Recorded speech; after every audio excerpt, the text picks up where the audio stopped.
Untitled Romantasy Project, Chapter 4, Romantasy Chapter 4, by Ripley Stonebrook. Flames exploding behind them, Lulia and Cannon burst through the back door. Cannon shrieked, his foot twisted around a broken chair in the reeking back alley. Lulia stops, morning light streaming through rotten rags drying in the sun. Crouching in mud, she feels his ankle. Twisted, she thought. Biting her lip, she tries again, to feel the light, the warm joy, as she attempted for the second time this morning, to heal. Cannon writhes beneath her as the glow envelops them both. It is done. Cannon's eyes opened. "I'm healed!" he shouted with joy. "But we're still fucked." Standing, he looked back at the burning building. Lulia, holding Cannon's hand tightly, said, "I'm sorry." When the window above them burst with a rain of glass, Wes landed on the ground beside them, like a cat. "Damn it!" he screamed, jumping to his feet, a large hiking pack in each hand. Throwing one to the ground, he shouldered the other with a grimace of pain. "Take this and go. Find the starbirds in the lunar grove to the west." Wes was already running to the east. "The starbirds?" Cannon shouted at him. "But they're crazy. Their leader insane. He kills everyone who enters the grove." "Yeah," Wes called out. "That's my brother." His voice trailed into the distance. Cannon and Lulia looked at each other and ran to the west. The sun was high when they reached the border of the Mirrorwood forest. Creeping beneath the heavy branches, they finally felt safe. For now. Cannon dropped the heavy pack and sat next to it. Lulia sat beside him, taking a deep breath for the first time since they began their escape. The light, streaming through the thick foliage, insects buzzing around them, thick moss beneath them, filling their nostrils with the heavy smell of the earth. This was a calm place. They could rest. Cannon emptied the pack. Lulia laughed out loud as she saw bottles of wine emerge from the pack. "Thank God, I need a drink," she said as she pulled the cork and took a drink. Cannon laughed and took a drink as well. "We both do," he said as he continued to pull the items from within. A wheel of cheese and loaf of bread followed it. "I'll just stick to this for now," Lulia said, taking another drink of wine. "Same," grinned Cannon as he took another sip as well. Flint and tinder followed the food. They would be able to start a fire. A single blanket emerged finally, leaving the pack empty. A number of items, wrapped up within the blanket, tumbled out as Cannon unfolded it. The first was the wolf stone they had seen Wes use earlier.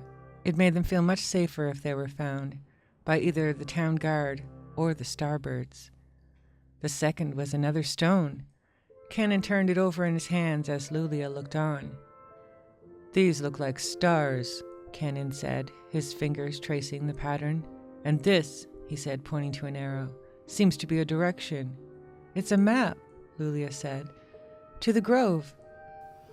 "We'll need to wait till night to use it," said Cannon. "But what is this?" Cannon said as he raised the last piece. A simple jar full of a green liquid. Sealed in red wax, it had no markings. Cannon handed it to Lulia to examine. It glowed in her hands, throbbing like a heartbeat. "All will become clear when it is time," Cannon said cryptically. "Really?" Lulia said. "No, but it sounds good, doesn't it?" He smiled as Lulia punched him softly in the chest, handing him the bottle of wine. "Let's find the starbirds," Cannon said. The sun set as Lulia and Cannon lay on a hill deep in the forest. Its failing rays fell upon the treetops around them. They lay huddled beneath their single blanket. Cannon looked into the distance. "Not long now," he said. Lulia nestled closer to Cannon's warm body. She had been running since leaving Joppy, to the city, the bar, the forest, never resting, but now they needed to wait, and she could think. Joppy refused to give her what she wanted, what she needed. It was not sex she wanted, but desire, need, for her. She knew she had value and worth, but to be desired, needed, that he could not provide. And more than that, comfort. To know the peace that they are one, together, accepted for herself and her needs. Turning to Cannon, watching the horizon, at peace himself, till it was time to act. He turned to her as she watched him. She shrunk back, thinking he could see her thoughts, ashamed of her fear. He continued to look, to see, to know. She felt like he could accept her. Lulia reached out her hand to touch him, and Cannon accepted it, their embrace growing tighter as they settled into the hill. His kiss seemed sudden but fated to be. His desire for her was honest and real, and he had no fear. He had accepted himself and her. They kissed as the sun set beneath the trees, their hands gently holding, caressing, and supporting each other. Cannon held the star map out, aligning it with the stars above. The arrow pointed deeper into the forest. "That way, I guess," Cannon said. Lulia took his hand as they set out. Hours passed as they fought their way through thick and thorny growth. Their path led them to a clearing, trees surrounding a field within. "But where are the starbirds?" Lulia said, looking around. Cannon frowned. "I don't know. Maybe we went the wrong way?" Lulia took the glowing green jar from the pack and threw it to the ground, shattering it. The field erupted in sound, light, and laughter. A huge encampment was revealed, containing dozens of tents and crowds of people. "Prepare to die," said a man walking toward him. Lulia recognized him from his picture.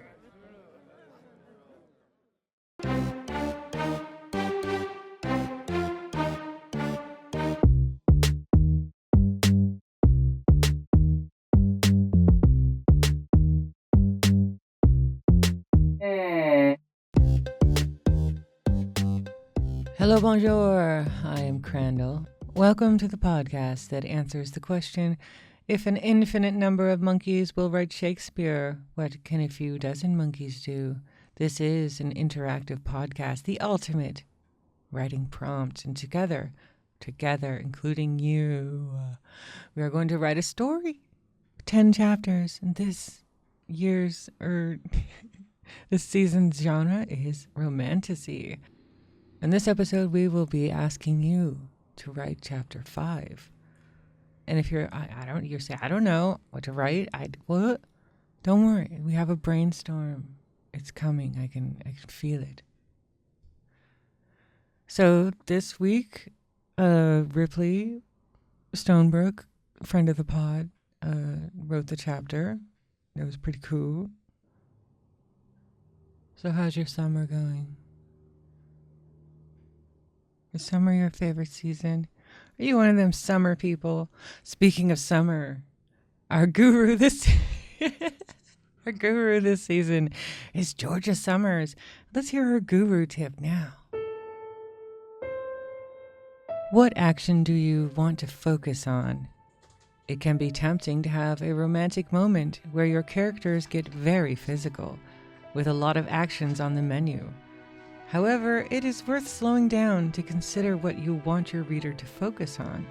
This can range from the first time they touch, clothed or unclothed, to the first time they kiss, and beyond.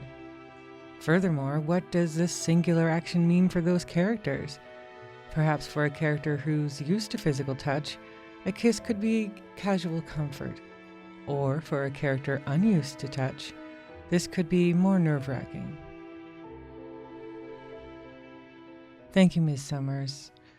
I'm sure now we all know a little more about writing Romantasy. Because I'll tell you, I'm one who, I don't know nothing about no Romantasy, but we're getting through. That's a brainstorm. It's the brainstorm. Yeah, gotta go through the secret bookcase passageway into the Spooky Room Productions lounge. I wonder who will be there. Place your bets.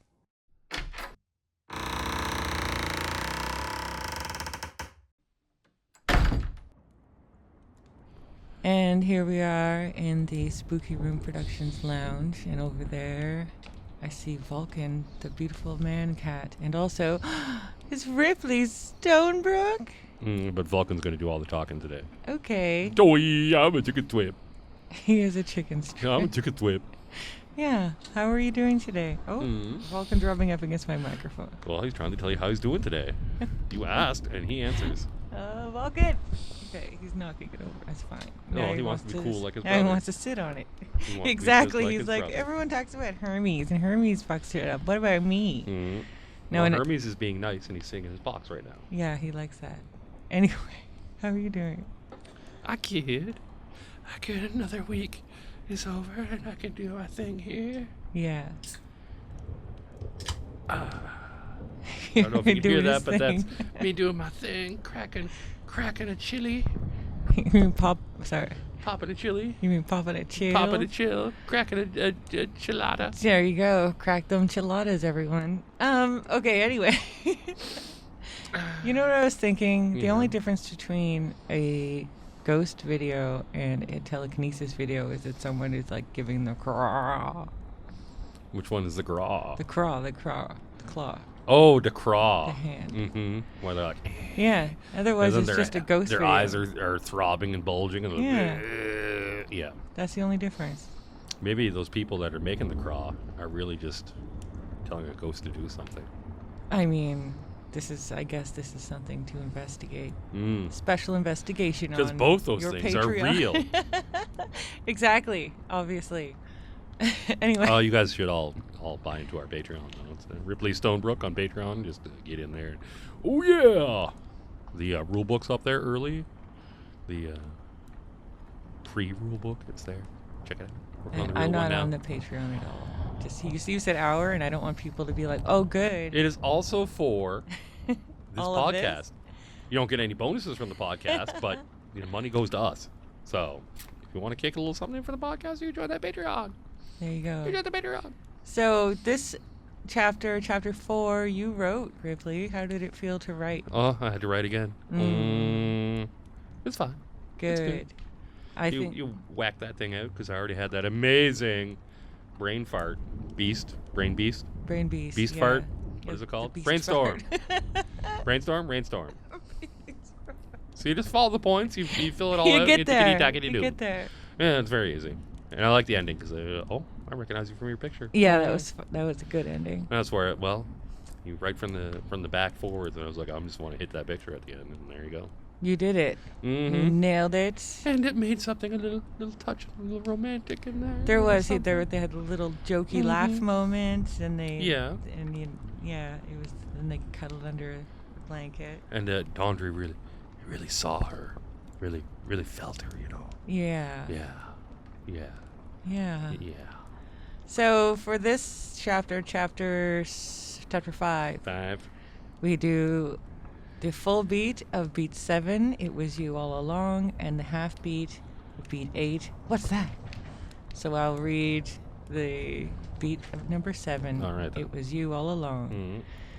The main characters realize they can bring love, safety, and unity to each other, helping each heal and understand they are not alone in their struggles.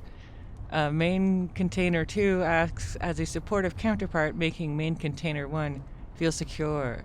The tension between the characters builds, leading to a pivotal moment where they express their feelings for each other, often culminating in a kiss or more. All right, if you're just jumping in now, Main Container is main character. Just so you know. Yeah, I fucked up and said Main Container. And then I was like, why did I say Main Container? Anyway, then we do have to do half of beat 8, What's That? In this part of the story, the hero encounters physical temptations that challenge their focus on the quest. They need to resist these temptations to earn a bigger reward later on, and they'll face a few until they figure it out. After a strong connection, the love interests start to feel uncertain and let their fears creep back in, which complicates things for them. Oh my God. So I guess to do half, we'll probably do in this part of the story, the hero encounters physical temptations that challenge their focus on the quest. And then the next sentence is kind of explaining the first sentence, so I guess that one too. Vulcan is okay. Now he's chewing on cords. Okay, The Vulcan. He was rubbing up against the microphone, and then he's chewing. Okay, I put him on the floor. Mm-hmm. They became comfortable with each other in the last chapter, but now it's like there should be one more level of depth where they really say that they're having these feelings all of a sudden. No, so There has to be as soon one. as they enter this camp, they're going to have to, get comfy. Well, the problem is they have to enter the camp, and you left them in a very dangerous situation. No, I didn't. The guy was walking up saying, "I'm going to kill you." I recognize you from your picture. Yeah, but he did. Okay, did she? Well, what is She that? knows it's his brother, so she could say, Yeah. your brother sent me. And he's like, oh, okay. Oh, and that's all. He'll just back right down and be like, "Oh, okay, yeah." Well, he can immediately say, well, Like, oh, what a about lot his of people know birthmark? my brother. What would you know that would tell me your, Oh, your you know brother? what? And she could just say, oh, well, he's got that weird corkscrew-shaped Yeah. dick. And he's like, oh, you know You're my right. brother. Okay. You're right. She did fuck him. Uh-huh. And using that's actually a really good thing to do because it's kind of tying in an earlier part of the story as being something not just gratuitous, but something that was needed for this part of the story. The upset wasn't gratuitous. It was needed for this part of the story. Exactly. The whole time we knew that she was going to have to describe his corkscrew-shaped penis. Like the brother can pull it. He's like, all right, I have 3 artist renderings of penises here. Which one is my brother's? And she's like, well, I think it's that one. That's the test. Everyone who comes to the encampment. Only people that say that they know his brother. So every single person who knows his brother has fucked him? Well, no, he's just like, well, okay. if you know him. No. How about he this? whips it out. No, wait. No. How about this? So she goes, wait, don't kill us. Your brother Wes sent us.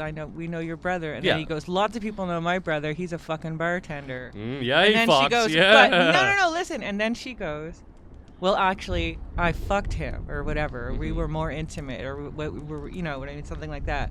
And then he can say, what does this dick look like? Or something more tasteful. All right, but anyway, really though, we can't use up that much word count on that, but that's a good idea. All 600 words. Ball descriptions. No, I mean, I don't know. If you could squeeze in everything else I need from those beats. It's literally the one thing we said is just don't describe the genitals. Well, we don't have to describe. We can just say that there's 3 pictures of various penises that look different and distinctive in their own special ways. Yeah. That's not describing what they look like. Yeah.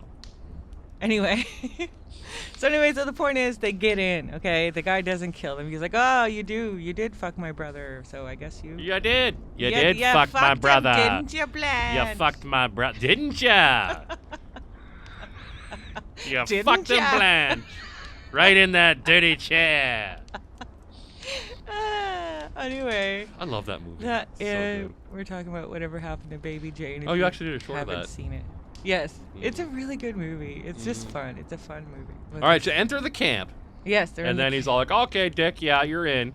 And then I tried to make the camp like a lot of there's boisterousness and crowds and there's lots of excitement and try to make it a fun kind of place. Yes. Not a spooky ooky cult. Yeah. But the thing is, okay, this is what I was going to say. Yeah, here we are. The thing is, is that we don't have a quest for them. They're not on a quest. Like, the quest was to find the brother. Now what? Well, their real quest was to avoid that dude. Oh, that's right. Yeah. Okay. Their quest was not to find the brother. It was to avoid being arrested by the man. Okay, so now they're in the encampment and they are protected by the disappearing bubble that is put over the encampment unless you have the green goo thing or whatever, right? Is that right? But you got that right. Okay. Because I only had a few words, so I was like, all right, we got to use up the green thing. That's fine. Yeah, it worked out. Yeah, that's the thing. It's like, yes, what we're doing here is insane. If we were really going to write a romantasy, we wouldn't have such strict limits and put 2.5 fucking beats in every chapter. This thing has to be fucking 6,000 words total. Exactly. It's like you can have if you were writing it for real, you could use 3 chapters of whatever length you want to do one beat. You could have an unlimited length chapter. No. Not in this, but in real life, that would be fantastic. I'm just saying that I don't even know. Fuck. This is so off the rails. Okay. Oh, this is discussing real art. Okay, so now they are in the encampment bubble. They're disappeared. They're safe. Now they can relax and have sex. So he shows them to a tent or a hotel or something. A tentel. A tent. I'll just manipulate my tentacles. No, now I have to put in some sound effects. Yes, the tentel. Yes. Or it could be a yurt. Sure. A multi-level yurt. Multi-level. That way you get to paint a yurt. That would be nice. And then people can say, "Oh, yurt, that's so foreign." Oh, I suppose. so strange. So, yeah. All right. So they're in their tentacle. Yeah. We need them to. I need one more thing to happen before they fuck. Yeah, just exactly. One You more need something. thing. Something that really This drives home. leads to ump. It's something that really drives home that they are meant for each other, as in they. I don't want to say fill each other's holes. But they fill each They other's fill holes. each other's holes. Emotionally, you filthy perverts. Exactly. I and like then to they think can that fill you each fill other's my holes emotional after holes. that. After that, they can fill each other's holes. It So- says right here, often culminating in a kiss or more, SWIND. Yeah, so you can make it a SWIND. Oh my God, we didn't even SWIND your chapter. SWIND break. S-W-I-N-D. Just horny. SWIND. S. So 3 out of 5. It is a romantic situation. I'll let us go through it. Let's S try. is spontaneous or surprise. I mean, they didn't expect to be in the woods, but they once they were in the woods, they were expected to be in the woods. So no. No. No. W is weird lighting. Yeah. I it's made sure to like make sure there was a sunset. sunset happening when it happened. Isolation, yes. Mm-hmm.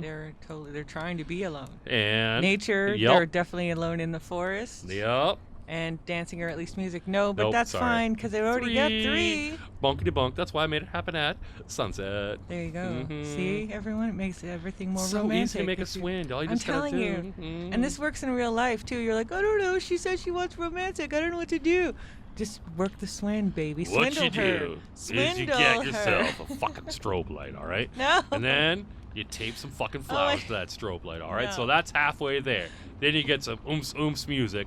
That's 3 out of 4. Then you're like, hey, check out what's in here. They go in that room, isolation. Boom. They see the weird strobe light with the weird music with the flowers taped to it. Boom. That's 4 out of 5.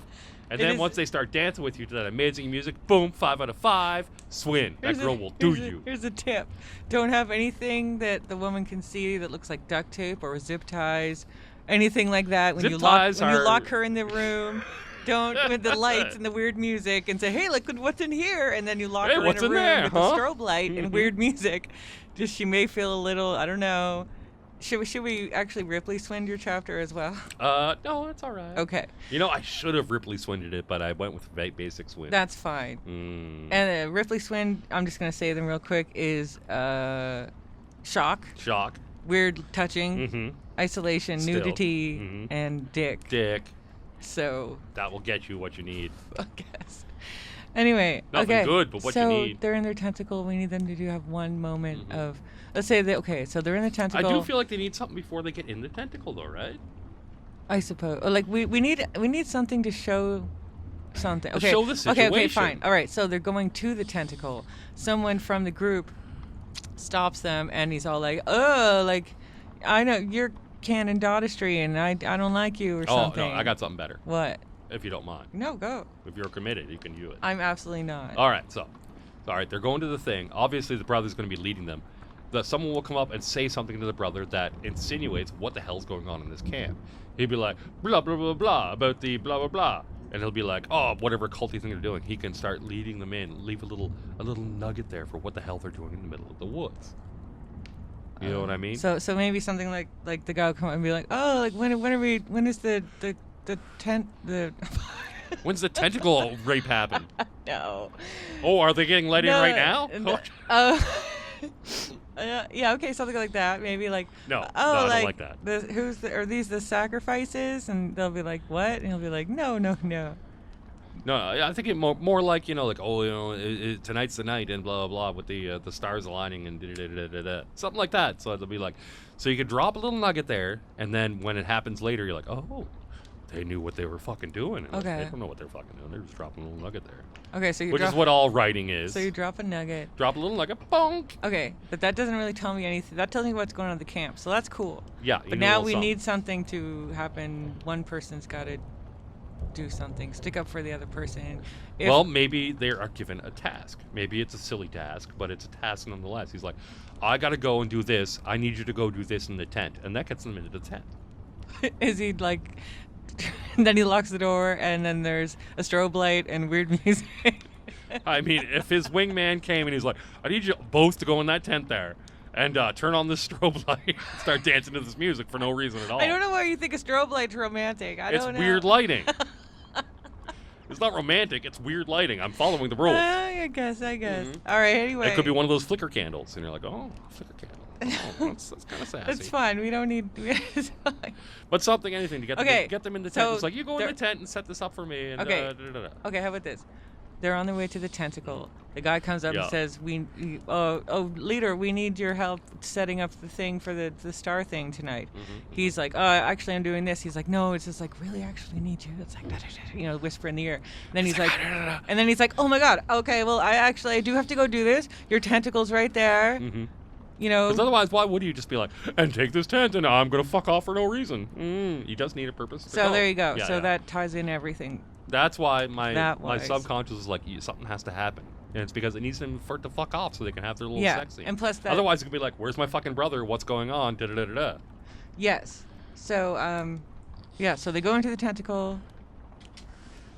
It's like another conversation might be too boring, but I guess it's what we have to do because there's no actions. If we need it. Well, I think there needs to be one more thing. They need to do one more thing, and then they can have sex. Yeah. So if our theme Well, is... they can't just be like, oh, we got to tend to ourselves. Maybe we should bone town. That's That boring. doesn't make sense. It's really doesn't boring. make sense to anybody. If you think that makes sense, you're too young. Actually, like, when you're young, you're just like, oh, we're alone. Yeah, it is time for Bone Town. No parents are around? Yeah. And grown-ups can do that, too. Oh, they can?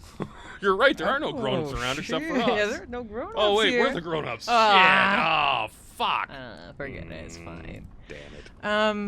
What the fuck was I saying?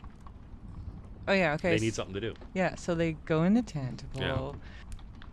If our theme is that Lulia is really looking for independence from out of all that's really what she needs, then we need something to... It's not necessarily independence, but, what is it, self-governance? Self-governance? You know, it'd be like, I decide what's going to happen to me. Okay, so we have to show that. So, I don't know. So maybe, okay, there are candles. There's candles in the tentacle, and they turn on the candles. They light the candles, and something catches on fire, and Lulia puts out the fire, and then he's like, "Oh, you saved me twice," or something. Oh, come on. Come on. I was saved by a candle. Come on. Come on. That's not the right attitude to have in a brainstorm. You're just like, how about this? That's what you say. I think maybe a better is better. How about better than that? I mean, it's going to be some old cult shit anyway, so maybe it's just like, oh, shit, the fucking the tablets exploded or some shit. What? I don't know. We're talking about Lulia and Cannon. Yeah, I know, but, you know, whatever she's doing, she's supposed to light candles for some reason, or... Because they're in the tentacle. Oh, I see. Oh, just because they're in the tentacle. Yeah, they're in the tentacle, and there's candles, or a lantern or whatever. I don't know. I was just trying to figure out a way for her to be an independent lady. Oh, okay. So what do you think would show that she's an independent lady and that Cannon is into that? Maybe, and I got this idea from you and me, Cannon come up with an idea for what they should do next, and she should say, you know what? I want to do my own thing. Why does that remind me of you and me? You know, just how we're always saying, you know, we'll do during the brainstorm. Where you're like, oh, I got an idea, I'll do that idea. And I'm like, okay, all right. So she wants... Like, she'll say, you know what? I don't want to do your idea, I want to do my idea.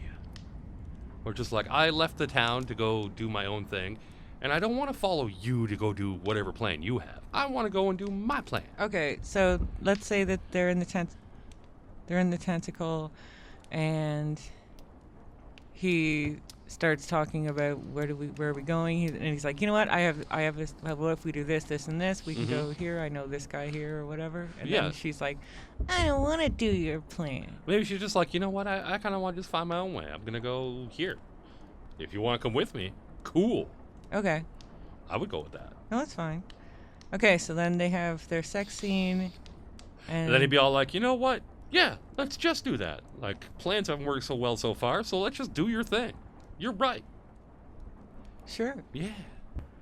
Then they have their sex scene, and then we have to give one of them, it says the hero, so that'd be main container 1, encounters physical temptations that challenge their focus on the quest. Well, that's obviously tempted by the brother to stay and do whatever weird They witchy need to shit he's resist doing. these temptations to earn a bigger reward later on. While they're having sex, Okay. she starts doing her crazy lights. Yeah. The brother sees the crazy lights, comes running in, and he's like, oh my god, you're exactly what we need. Oh. Biggity bang boom. There we go. Tickety dap.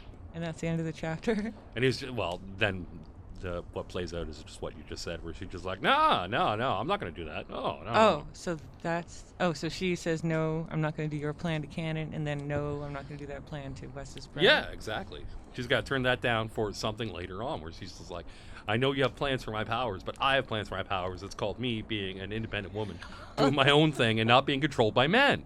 Okay. Because that's how I feel about her right now. Why go into the woods just because you've saved us from the guards for maybe a minute, who may or may not be chasing us, and all of a sudden you're going to save me with your ritual? No, I don't think so. I'm leaving. I'm going to go. Just give me some fucking food and some fucking shit, because I boinked your brother, and he's going to fucking pay you back or some shit, and I'm going to fucking take off. Give me some magic items and some fucking shit, and I'm going to go. Okay. I think that would be awesome. No, that's good. Mm-hmm. Okay. And Don is like, you know what, I'm going to go with her. She is fucking strong. Yeah, like maybe when I dig that. Maybe when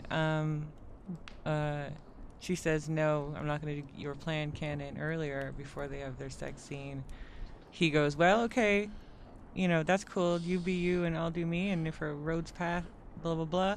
But then after she stands up to Wes's brother, then he's like, you know what? I'm going to go with her. I'm gonna go with her. Yeah. I like the cut of her jib. Yeah, she got nice cut jibs. Them jibs. And I hope we did just bang, so Yeah. let's do that again. You're right.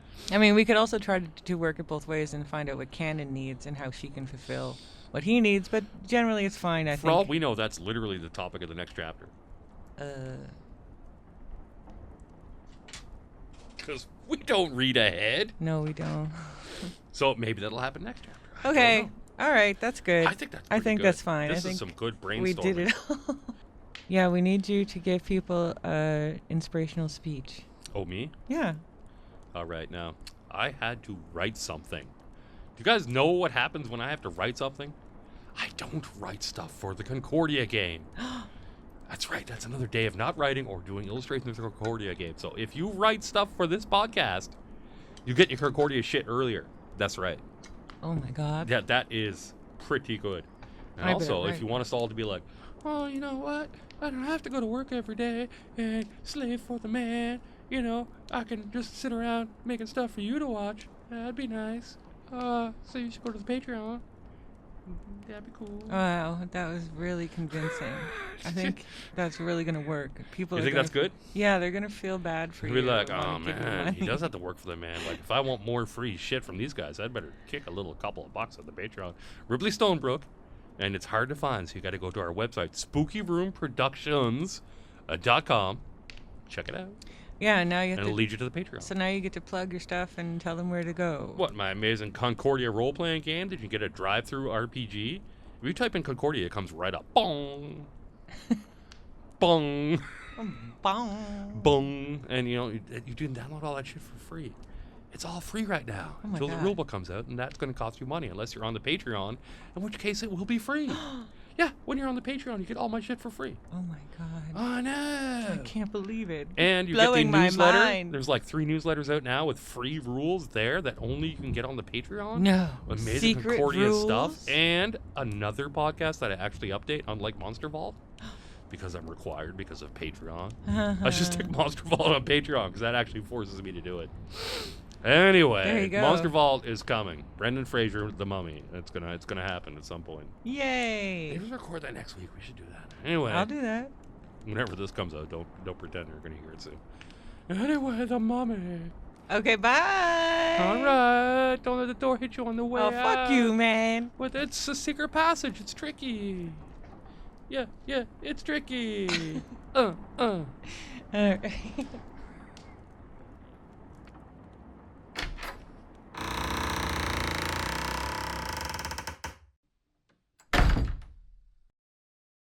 Wow, what an amazing brainstorm. I don't know about you, but I am ready to go. I'm ready to write. And of course, you do not have to follow the brainstorm as long as you fulfill the beats. And I'm sure as a creative person, you can get this done. All right, so now we have a 15-second R&R, which was the rules and regulations. If you would like more detail than this 15 seconds of me babbling will give you, it's linked everywhere. You can go to spookyroomproductions.com. Here we go. All right, every podcast I will explain the beat. There'll be a brainstorm. Each chapter is 1,000 words limit. Any form is fine. You have to keep things R. I will not edit anything. I will read it exactly as you give it to me. Research is optional. We have okay. That was definitely the worst one yet, but it's fine. It's your general. Don't be gross. I mean, do I have to say no AI? That's pretty obvious. It's like the opposite of what we're actually trying to do here. We're just having fun. You can send in something and you're like, hey, actually, I'm kind of ashamed of that. And you don't have to use your real name. You can use a pen name. I don't want your email. You don't have to sign up for anything. You'll also never be paid in any way for your work on this podcast. But you know what? It's something fun. It's something to do. You can do it in an afternoon if you're lucky. In a weekend if you need more time to let it sit. And to make sure you get that 1,000 word limit, which I find is the biggest challenge when sometimes I have to write chapters for this. And it's always getting it down to 1,000 words is the hard part. But hey, you get there and you get to practice your editing as well. Or you can just leave it if you're like, oh, I did the first draft and it's under 1,000 words. You can send that. It's fine.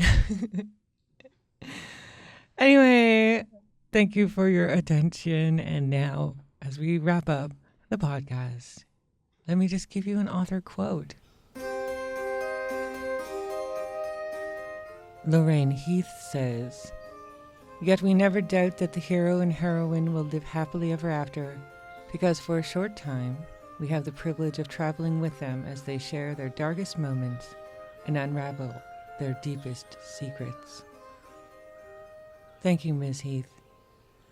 Those are very inspirational words, and I'm personally going to take them to heart into my day.